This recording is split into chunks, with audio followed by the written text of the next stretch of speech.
Est-ce que tu savais qu'au Japon existe l'île des démons, Onigashima? À Shikoku, à quelques minutes de Takamatsu, il existe une île avec une plage paisible qui s'appelle Megijima, mais elle est surnommée Onigashima, l'île des démons. Et je vais t'expliquer pourquoi. On raconte que c'est sur cette île que vivaient les démons.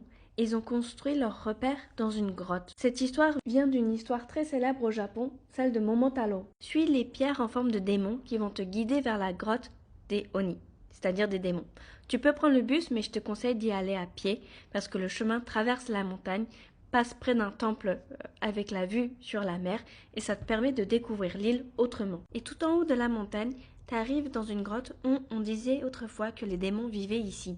Ils descendaient sur la côte, pillaient les villages et capturaient les habitants, jusqu'au jour où un jeune garçon, Momotaro, décida de les combattre. Il a traversé la mer pour affronter les démons de cette île. Après une longue bataille, Momotaro les a combattus et les démons ont disparu. Aujourd'hui, tu peux visiter cette grotte qui garde encore les traces de ces démons. Mais cette histoire vient d'un fait réel. En fait, ces démons, c'est une métaphore pour représenter un ancien peuple qui ont été chassés pour des raisons politiques. Avec leur temps, leur mémoire est devenue la légende de Momotaro. Cette île est très peu touristique avec une plage merveilleuse, alors n'hésite pas d'y passer.